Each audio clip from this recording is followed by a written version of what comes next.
is a sequence that I use to support my own well-being, because I'm someone who tends to sit and study, peer into a computer screen, and type a great deal.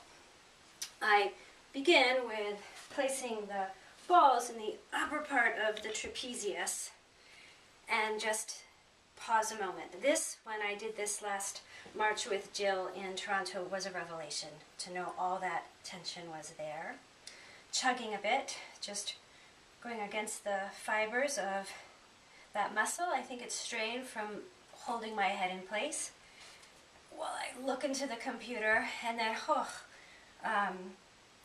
sliding now with the grain of the trapezius muscle, and I think getting into some of the supraspinatus. Sometimes when I do this, oh yeah, I can hear it. Clunk, clunk. Clunk, clunk. It's better than it was. And I think that might be the attachment site of an overstrained levator scapula. Next,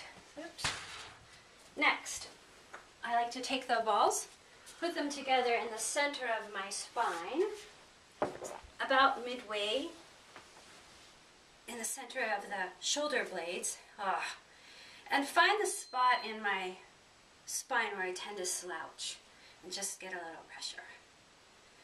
I like this feeling of support. Chugging a bit, getting into the rhomboids. And I've discovered that if I do a long, slow chug and a shimmy, it's fun, and you can make the balls zigzag up and down the back, rubbing out rhomboids and also scrubbing the medial borders of those shoulder blades, which for me seem very achy. Finally, I try to find the bottom tips of the scapula, lean in, and just make circles. They feel sticky and appreciate this attention. Good. Now I'm going to shift and show how I get to the deltoids. Good.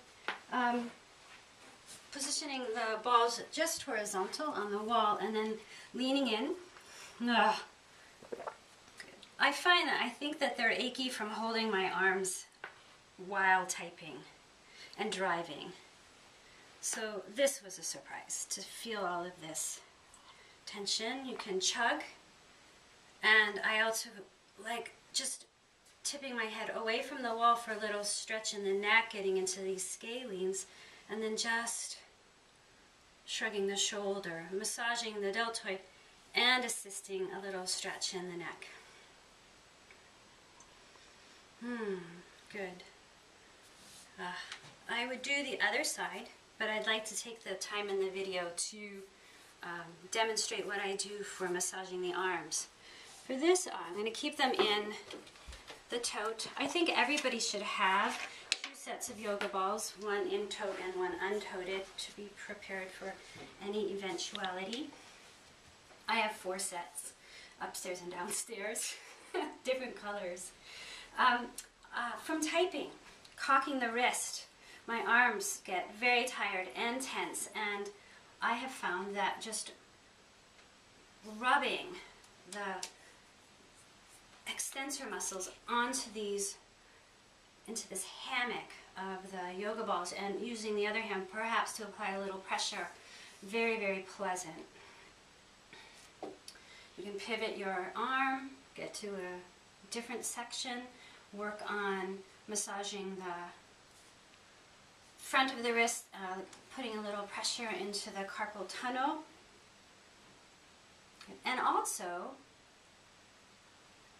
pronating and supinating the arm bone while scrolling, just scrubbing these muscles and the bones. Good. Good. Next, I would do the other arm, but I want to demonstrate using the balls to get into the chest muscles.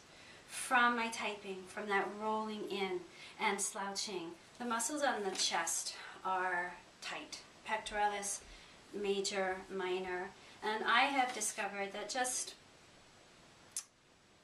gently massaging the tissue here, scrolling under the collarbone, massaging the edge of the sternum, and just getting a little bit of warmth into this tissue is becoming very helpful. I like doing it at the desk rather than, or I like it on the wall, but here at the desk, even when I'm reading emails, helps me sit here with a little more poise, prevents me just from rounding and slouching.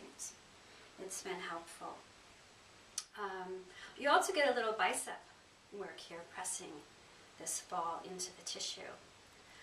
Finally, I might take the ball itself and seek out that knob of bone that is the attachment site for the pectoralis minor, pulls that shoulder blade around. It's the crookite process. So I just find that bone, press, maybe twist a little bit.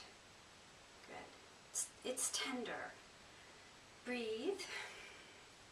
And then do a few shoulder rolls. Applying a little pressure on that tissue, and it's just for a bit of pin and stretch. It also feels very, I don't know if it's pleasant, but it's interesting and spicy just to move the arm bone. And then of course I would go to the other side and be ready for another hour of thinking. The end. Did I comb my hair?